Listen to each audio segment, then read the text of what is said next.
All right, so this one is instructional planning competency-based assessment. And so for my lesson plan, we did Tales of the Fourth Grade Nothing.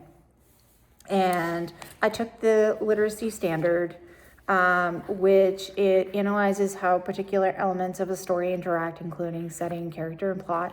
And so I use Google Slides.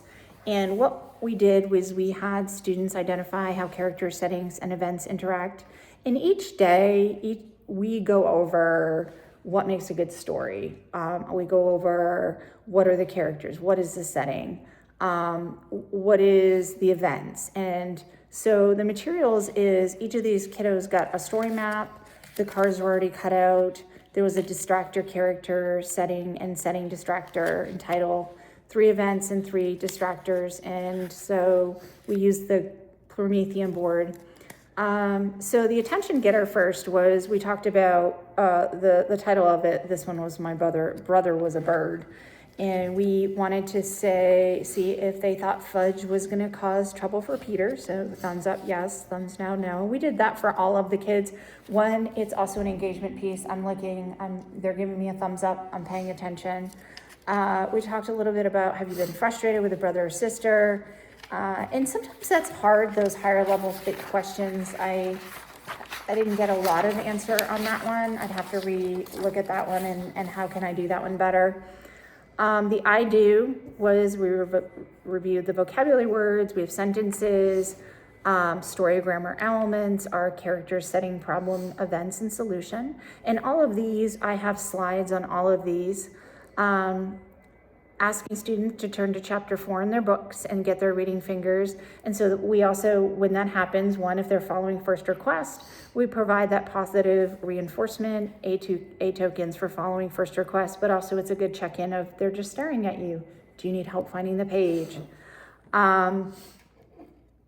So talking through who are the characters, where are they? And a lot of these kids have who, what, where questions. So trying to figure out how do I make these so that I'm getting their IEP goals too. So this book, Attainment, comes with a story map. And so we talk about how do we organize the elements of our story. We talk about our timeline in our day. And so we went over who's the main character. Where does this part happen? And we will also go under, and I like to have them underline on the Promethean board the questions that I'm asking, so they're finding the evidence within the text. We also, I've used AAC overlays because I can't put all of these things into my students' devices. So the ones that use AAC, it has the character overlay that comes with Attainment, and I have those laminated for them. So, I might ask the title, the author, or sometimes I'll ask, who's your favorite character, and they can tell me that one. The we do is the guided practice. So we did which characters appeared in chapter 4, and you'll see this is the story map that we actually did up on the board, and what happened first, what happened next, how did Peter's reaction affect the story, and so we did this on the board. And again, token systems, my EAs were kind of going around the room. So some of the scaffolding we do is one-on-one support when needed. All the kids get extended. We reduced the choices for a couple of the kiddos because the distractor was a little too much. And I'll know when they've learned because each of them completed their own individual story maps. I can see the accuracy of the character settings and events. And a couple of them did have the distractor and put that in there, so we had to do some modeling on that. Their exit ticket responses is, thumbs up, I'm done, thumbs down, I'm not done. We can't get too much into depth with that. And so part of this was putting kids in groups, and this is a challenge at Ridgedale. Grouping kids is incredibly difficult only because their needs are so diverse and their behavior challenges sometimes really can determine whether or not they can even be at a table together. So I was able to take 2 kids and put 2 students at the blue table and 2 at the green with an educational assistant. And again, a reader, I had one student read the sentence strip. So I took 2 students that could read in both groups and 2 that would listen. And one that would sort the events, so handing them over. And the recorder simply just would glue them down. But it was definitely a challenge to try. I mean, that was the open-mindedness. Like, I love the idea of grouping kids. It's just really challenging because the levels are so different in our classrooms, and the behavior needs of, we have to be careful of who we put where. And the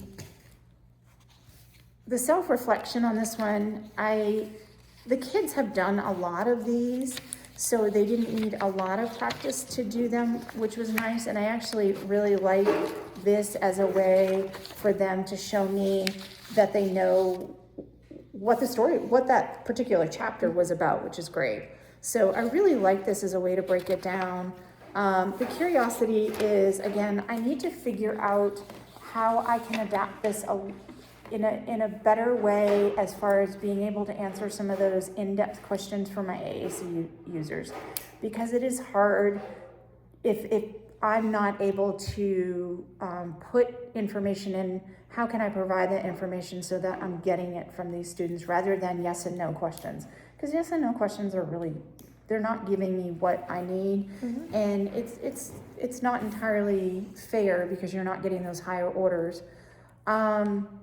And I mean, I think educational equity, this actually gives everybody a good playing field. Mm-hmm. Some kids read it, some kids were able to look at it, and doing 2 different ones, doing the story map is a little bit higher level versus doing the sequence of events, because the sequence of events was literally 4 and there was no distractors. So I try to use this after every chapter, every couple of chapters that have had a little bit more. And the other piece of all of this with comprehension is that this curriculum does give you comprehension questions. And so what I've done is I've reintroduced them before we do the next chapter, because what I was noticing was they get them wrong, but we never went back over it. And so, or they answer it if we have enough time, and then we put them away. We use that as a grading point, but then we talk about it in the group, because that way they're getting the correct answer, and it's not a day or 2 later and, getting that feedback of why are they asking that and answering that. And, a couple of it is it's the very first one or the very last one. And so how can I make sure that these kids are understanding those pieces? So that's pretty much it.